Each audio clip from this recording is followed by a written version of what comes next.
आज इस जगह दो विद्यार्थी बैठे हुए हैं, हमसे कुछ क्वेश्चन करना चाहते हैं और उम्मीद है कि हम इनके क्वेश्चन को सही सही जवाब दें।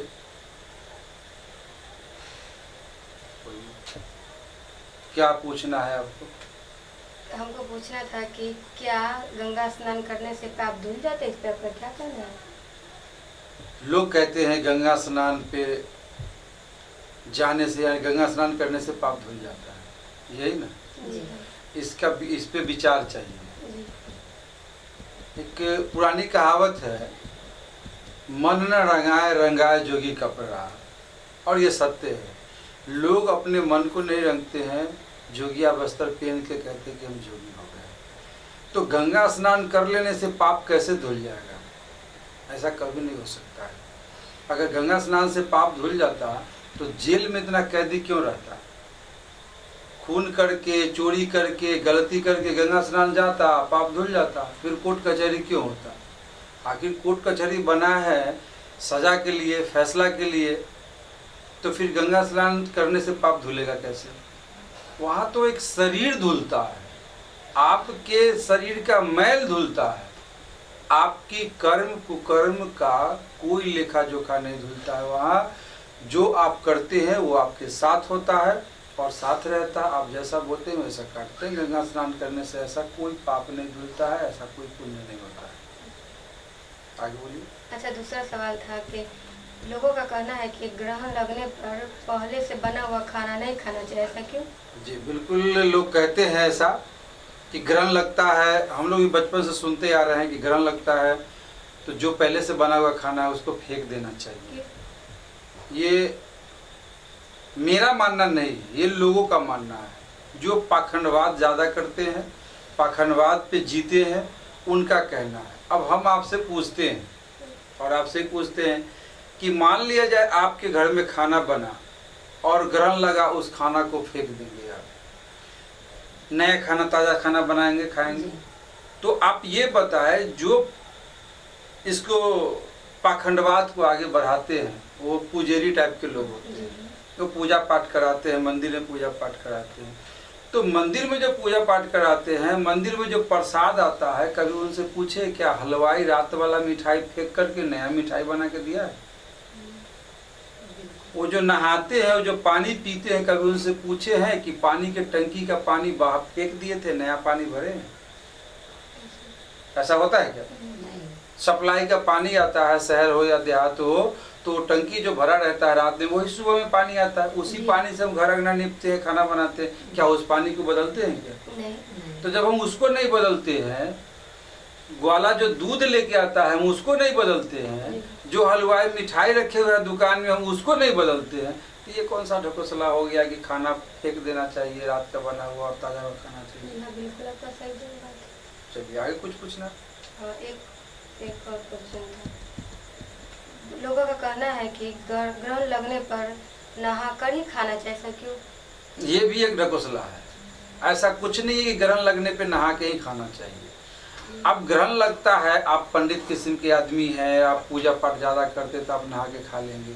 लेकिन जिस पेशेंट का पेट चीरा हुआ है, जिस पेशेंट का पैर कटा हुआ है, जिस पेशेंट का इलाज हो रहा है, जिस पेशेंट को प्लास्टर लगा हुआ है, हॉस्पिटल में भर्ती है, रेल में सफ़र कर रहा है, फ्लाइट में सफ़र कर रहा है, वो कैसे नहा के खाएगा? कभी इस पर भी सोचना चाहिए ना।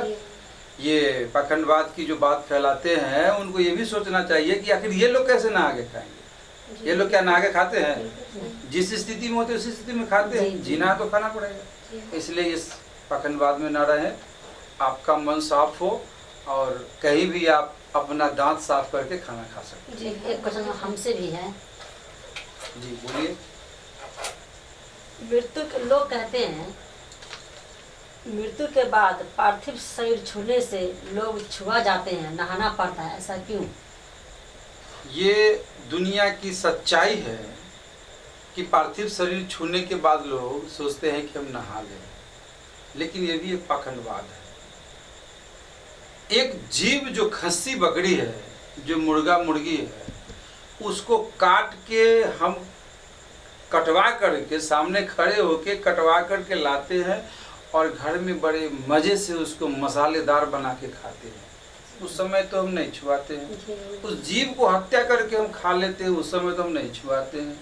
लेकिन एक पार्थिव शरीर जिससे संसार चलता है, वो माता हो, पिता हो, भाई हो, बहन हो, दादा हो, दादी हो, और वो मरते हैं तो उन्हें तुरंत घर से बाहर कर दिया जाता है, उनको छूने से लोग नहाते हैं। ये भी एक ढकोसला है।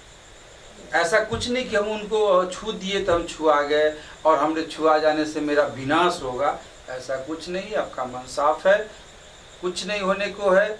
आप साफ मन से काम करें, कोई छुआछूत नहीं होता है। अच्छा, और आगे एक और सवाल है। लोगों का कहना है ऊपर वाले की मर्जी के बिना एक पत्ता नहीं हिलता है, क्या ऐसा होता है? चलिए, ये क्वेश्चन आपका सही है, जवाब देते हैं। एक और जवाब देना चाहेंगे अभी भी जो क्वेश्चन किए पार्थिव शरीर के लिए। इस संसार में सब मोह माया का जाल है। अब मोह माया के जाल कैसे? अब देखिए, जो इंसान मर गया उसको प्राण छूटते ही घर से बाहर निकाल देते हैं और उसे जलाने के लिए या गाड़ने के लिए हम भेज देते हैं।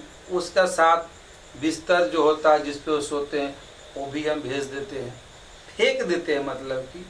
लेकिन क्या उसका रुपया पैसा कमाया हुआ फेंकते हैं?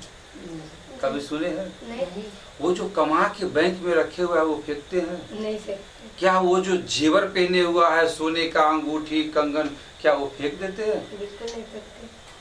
तो ये क्या है? ढकोसला ही तो है। पार्थिव शरीर को जल्दी हटाओ, उसका बिस्तर को जल्दी हटाओ, चादर जल्दी हटाओ, तो उसका कमाया हुआ धन को भी हटा दो। जी बिल्कुल सही। जिस घर को उसने बनाया खून पसीने से, उसे भी हटा दो। तो ये सब एक ढकोसला है, पाखंडवाद है, ऐसा नहीं होना चाहिए। और पूजा और शिक्षा में क्या अंतर है? पूजा और शिक्षा में क्या अंतर? बहुत अच्छी सवाल है, जी। अहम सवाल है। आप ही से पूछते हैं, अगर आपको 24 घंटा पूजा में लगा दिया जाए और स्कूल नहीं भेजा जाए, पढ़ाई लिखाई नहीं किया जाए, तो क्या आप पास कर जाएंगे? बिल्कुल नहीं। आप पास कर जाएंगे? नहीं तो क्या है, पूजा कर रहे हैं तो पास कर जाना चाहिए। पूजा करने से पास थोड़ी होंगे, पढ़ाई पास होने के लिए पढ़ाई जरूरी है। पढ़ाई जरूरी है। जी इसे सबसे ज्यादा महत्व पढ़ाई का है, शिक्षा का है। शिक्षा के बगैर इस जमाने में कुछ नहीं है। आपका कोई मतलब इज्जत सम्मान नहीं है अगर शिक्षा नहीं है तो। शिक्षा बहुत जरूरी है। पढ़ेंगे तभी डीएम कलेक्टर बनेंगे। पूजा पाठ करना आपका आस्था है, आप पूजा पाठ करते हैं, उससे कोई लेना देना नहीं है। लेकिन अगर ये कहते हैं कि पूजा पाठ से सब कुछ होता है तो ये गलत है। जब तक पढ़ेंगे नहीं तब तक आगे आप बढ़ेंगे नहीं। जी बिल्कुल सही बात। भगवान पे चढ़ाए हुए सामग्री प्रसाद होता है, लोगों का कहना है। जी इसका आपको क्या कहना है? हाँ, बहुत अच्छी सवाल है। भगवान पे चढ़ाए हुए सामग्री जो होता है वो प्रसाद होता है, होता भी है, ये हम भी जानते हैं, देखते हैं, सुनते हैं। लेकिन प्रसाद वो हर कुछ होना चाहिए, जैसे सेब, संतरा, अनार, मतलब खाद्य पदार्थ जो भी चढ़ता है वो प्रसाद के रूप में बढ़ जाता है। लेकिन अगर कोई 10,000 रुपया चढ़ा दिया तो नहीं बढ़ता है। अगर सोना चांदी कोई चढ़ा दिया तो नहीं बढ़ता है। कोई अच्छा वस्त्र चढ़ा दिया तो नहीं बढ़ता है। क्यों? वो भी बढ़ना चाहिए, मेरे ख्याल से क्योंकि जैसे वही प्रसाद है। प्रसाद बटा उसका पैसा ही बटना चाहिए। बिल्कुल बढ़ना चाहिए। आप अगर मानते हैं कि भगवान का प्रसाद खाने से अच्छा है, भगवान का प्रसाद ग्रहण करने से अच्छा है, प्रसाद भगवान का चुंदरी ओढ़ने से हमें बहुत अच्छा है, अच्छा होगा, अच्छा फील होगा, अच्छा मेरा संस्कार बनेगा, तो हर कुछ को प्रसाद के रूप में लेना है ना? वो भी, उसको भी ले लेना है। उस रुपया पैसा को भी प्रसाद के रूप में बांट के खाना है, लेना है। गहना जेवर को भी लेना है, वो सब प्रसाद में चला जाना चाहिए। जी बिल्कुल सही। करवा चौथ पर्व करने से पति के लंबी उम्र होती है, क्या ऐसा होता है? ये भी तो बड़ी अहम सवाल है। करवा चौथ करने से अगर पति का लंबी उम्र होता तो जितने लोग बॉर्डर पे लड़ाई लड़ रहे हैं उनकी मृत्यु क्यों होती है? उनको गोलियां क्यों लगता है? इतने लोगों की हत्याएं क्यों होती है? करवा चौथ करने से ऐसा कुछ नहीं होता है। आपके इंडिया में ही करवा चौथ का प्रथा है, बाहर ऐसा कोई प्रथा नहीं है। इंडिया के महिलाएं करवा चौथ करती है तो क्या उनके पति सुरक्षित है? और विदेश के इंग्लैंड में नहीं होता है, क्या उनके पति मर जाते हैं? अमेरिका में नहीं होता है, क्या उनके पति मर जाते हैं? यहाँ से अच्छे हैं, बहुत अच्छे हैं। तो ये इंडिया में एक ढकोसला है, करवा चौथ से लंबी उम्र होती है, ऐसा कुछ नहीं है। देखते हैं कि करवा चौथ पत्नी की रहती है, रोड एक्सीडेंट में पति मर जाता है, नहीं मरना चाहिए। पत्नी से पहले पति को नहीं मरना चाहिए। करवा चौथ करती है लंबी उम्र के लिए तो, लेकिन पत्नी रहती है, पति मर जाते हैं। आपको कहना कि पति की लंबी उम्र होनी चाहिए करवा चौथ करने से? बिल्कुल नहीं, ये गलत है, ऐसा कुछ नहीं है। जिनका जो नीति बना हुआ है, जिनका जो मृत्यु दर बना हुआ है, उतने मृत्यु दर में उन्हें जाना है। कोई अमर होके नहीं आया है रहने के लिए। आपका करवा चौथ करे या कोई चौथ करे, उससे कोई मतलब नहीं। आगे बोलिए। तीर्थ यात्रा से आप क्या समझते हैं? तीर्थ यात्रा से क्या समझते हैं?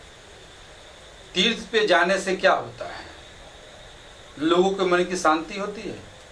अभी देखते हैं कि जो बड़े ऊंचाई पे गाड़ी जाती है, जैसे वैष्णो देवी हो या कोई धाम हो, और वहाँ खाई में गाड़ी गिर जाता है, किसी के लाश तक नहीं मिलता है, तो वो तो माता के दर्शन करने जाते हैं। फिर उसकी मृत्यु क्यों?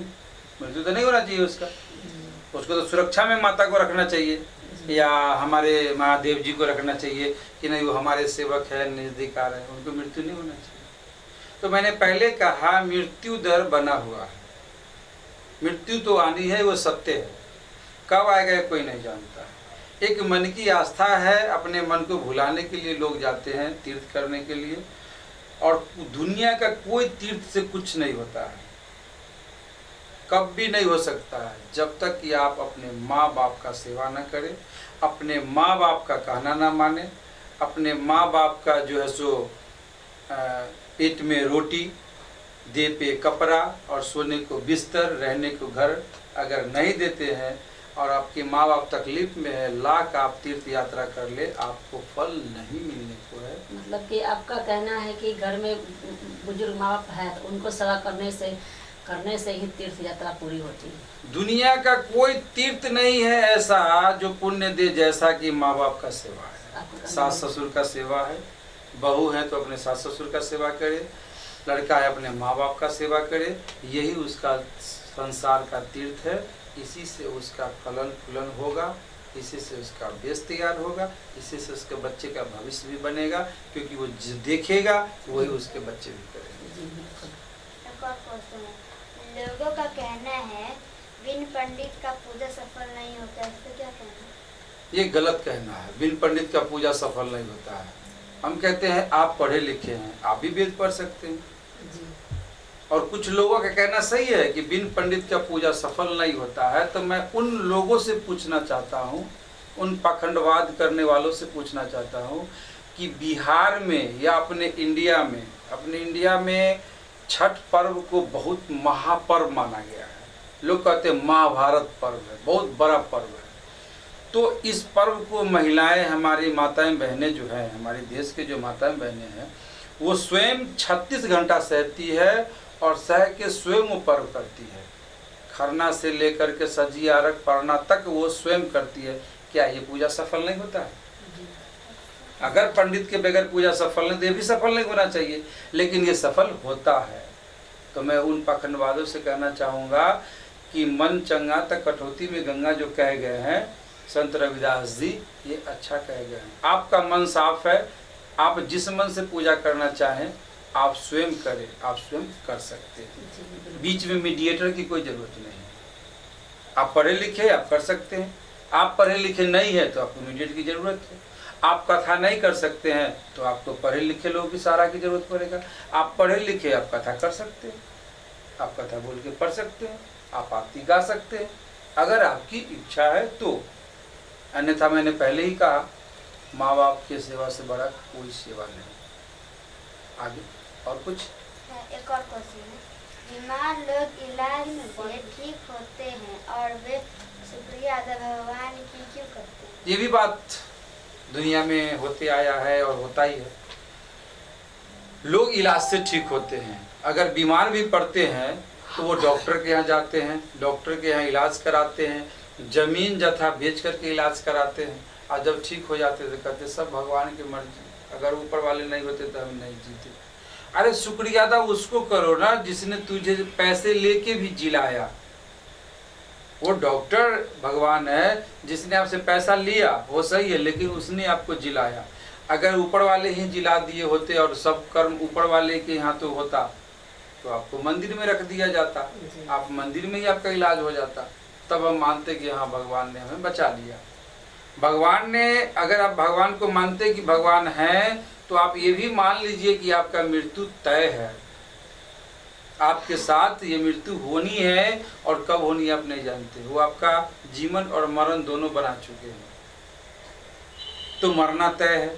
अब इस बीच की कड़ी है जो हमें तकलीफ है, तो उस तकलीफ दूर करने के लिए आपको मंदिर नहीं जाना होगा, डॉक्टर के यहाँ ही जाना होगा। डॉक्टर के इलाज से ही आप ठीक होंगे, दूसरा कोई उपाय नहीं है। अब ऐसा नहीं कि हमको पेट में दर्द है, पैर टूट गया, सिर फट गया, हम मंदिर में जाके कथा गाने लगे मेरा घाव ठीक हो जाएगा। नहीं, उसके लिए आपको डॉक्टर के यहाँ जाना पड़ेगा। मरने के बाद उनकी आत्मा के शांति के लिए पिंडदान क्यों कराते हैं? ये भी हम लोग ही करते आए हैं और मानते आए हैं, क्योंकि ये शिक्षा की कमी के कारण होता है। हम लोग शिक्षित नहीं थे तो ऐसा हुआ, लेकिन अब हम लोग शिक्षित हो गए हैं, हमारे बच्चे शिक्षित हो गए हैं, अब ऐसा नहीं होगा। मरने के बाद आत्मा की शांति किसने देखा? जिसने मर के स्वर्ग में गया वो लौटा नहीं। जो मर के स्वर्ग में गया उसने लौटा नहीं। आज जब लौटा ही नहीं तो हमको बताएगा कौन के ऊपर स्वर्ग है, या हमारे आत्मा को कष्ट होता है, किसने बताया? जो नीचे से ऊपर गया वो तो लौटा ही नहीं, तो फिर हमें पता कैसे चला कि ऊपर आत्मा को शांति मिलता है? सोचने की चीज है ना। आप लोग पढ़े लिखे, आप सोच सकते हैं कि जो मर जाता है ऊपर चला जाता है, और ऊपर जाने के बाद नीचे आता ही नहीं है, तो फिर हमें पता कैसे चला कि ऊपर कष्ट हो रहा है, ऊपर शांति नहीं है? आत्मा की शांति के लिए आपको जो कुछ करना होगा इस धरती पे ही करना होगा। अच्छे कर्म करने होंगे, अच्छे लोगों को सेवा, मतलब कि जो अपने से ऊपर वाले हैं, जो भी आपकी उम्र दराज है, माता पिता, सास ससुर, हाँ, आपके रिश्तेदार, उनका सेवा करना होगा, उनकी बात मानना होगा, आपको अपने मर्यादा के दायरे में रहना होगा। ये सबसे बड़ी चीज़ है। और आपका लास्ट सवाल है, लास्ट है तो एक चीज और कह दें कि आप देखते होंगे अभी कि कोई मर जाता है तो मरने से पहले उसको खिलाता पिलाता नहीं है, लेकिन मरने के बाद उसको सैया पे, अर्थी पे नींबू, संतरा, केला टांग देते हैं और डोलते जाता है। वो दिखाता है कि हम बाबू माई के इतने खिया है, जबकि वो लाश को आँख, कान, मुंह, नाक सब कुछ है, दांत भी है, लेकिन प्राण नहीं है, वो नहीं खाता है और वो शमशान तक जाता है। और जब उसको जला देते हैं, पंच तत्व में मिला देते हैं, तो फिर पंडित जी कहते हैं कि बाबू की आत्मा के शांति के लिए कीजिए, बाबू ऊपर खथुन, ई देहू, ऊ देहू, ई देहू, ऐसे करूँ वैसे करूँ, इस पर सोते थे वो दीजिए, इस पर खाते थे वो दीजिए, इस पर बैठते थे वो दीजिए, गौ दान कीजिए, पलंग पटिहाट दान कीजिए, बाबूजी को आराम मिलेगा ऊपर में। सब ढकोसला है, हम सबको ठगने का एक रास्ता है। जो मर गए वो चले गए, जब मुंह में दांत था, सिर्फ प्राण नहीं था, तब तो वो खेबे नहीं किए, और जब जलाकर उनको भस्म कर दिए, पंचतत्व में मिला दिए, तो क्या खाएंगे? लेकिन फिर भी उनके नाम पे लोग दान करते हैं और पंडित जी उसको मोटरी बांधते हैं। मैंने एक बार बोला भी था, हमारे चाचा जी मर गए थे तो कहते कि दान वही करेगा जो मरने वाले को आकर एक गिलास पानी पिलाया, उससे हाल चाल पूछा हो कि आप कैसे हैं। मानते हैं ना इस बात को? जिंदगी में बीमार रहता है लोग, बिस्तर पे रहता है, तो पूछने तक नहीं आते हैं कि चाचा, चाचा, दादा, दादी, आप एक गिलास पानी पी लीजिए, या एक टुक कपड़ा पहना दीजिए, या एक टाइम खाना खिला दीजिए। लेकिन जब वही व्यक्ति मर जाता है तो बहुत चीज लेके आते हैं दान करने के लिए। क्या है? तो पंडित जी को देते हैं, तो दिखाते हैं कि हम इस लायक हैं। उससे कोई फायदा नहीं मरने वालों को। एक सवाल लास्ट और आखिरी बात है, बोलिए। कि लोग कहते हैं कि दान दक्षिणा करने से पुण्य मिलता है, इसका आपको क्या कहना है? दान दक्षिणा करने से पुण्य मिलता है, एक तरह से हम कहेंगे ये गलत है। लेकिन एक तरह से कहेंगे सही। सही गलत तब है जब चंदन टिक्का कर लिए, हट्ठा कट्ठा आ गए और दान दक्षिणा मांग रहे, उनको दान दक्षिणा देने से गलत है। लेकिन वही दान दक्षिणा एक भिखारी जिसको आंख नहीं है, पाँव नहीं है, हाथ नहीं है, कोढ़ी है, हाँ, मुंह में आवाज नहीं है, अपंग है, ऐसे व्यक्ति को आप दान दे, दक्षिणा दे, या ज्यादा कोशिश करे दरवाजे पे आ गए तो सबसे पहले उसे खाना खिला दे। अगर खाना खाने के लिए तैयार है तो खाना खिला दे, आपसे जो बनता है दे दे उसे। तो ऐसे व्यक्ति को दान करने से आपको पुण्य मिल सकता है, आपकी आत्मा को शांति मिल सकती है, ये तय है। लेकिन ये हट्ठे कट्ठे जो आते हैं चंदन टिक्का करके, उनको दान देने से आपको कोई फायदा नहीं। आप ध्यान रखेंगे, प्यासे को पानी पिलाना, भूखे को खाना खिलाना, अंधे को रास्ता दिखाना, गिरे को उठाना और उठा के उसे संभालना, जीवन का यही एक कड़ी है, यही सत्य है। इसी से संसार चलता है। और अपने माता पिता सास ससुर को सेवा करना, इतना कुछ कर लिए, दुनिया का कोई तीर्थ करने की जरूरत नहीं है, कहीं जाने की जरूरत है, चारों धाम आपके पास है। आप संतुष्ट हुए मेरी बातों से? जी बहुत। कोई दिक्कत? कोई दिक्कत, बहुत अच्छा। ठीक रहा? जी। तो जो भी लोग देखेंगे वीडियो वो समझे, और कहीं दिक्कत हो तो अपने आप कोशिश करें समझने का। और जहाँ तक हो सके हम इन लोगों को संतुष्ट किए हैं और उम्मीद करते हैं कि ये लोग संतुष्ट हो गए हैं। संतुष्ट है हमारे सवालों से, जवाबों से? जी। और कोई मन में सवाल है? कोई सवाल नहीं ना? नहीं। तो आप लोग भी अमल करें और इस चीज को लागू करें, अपने सास ससुर का सेवा करें, अपने माता पिता का सेवा करें। जी धन्यवाद।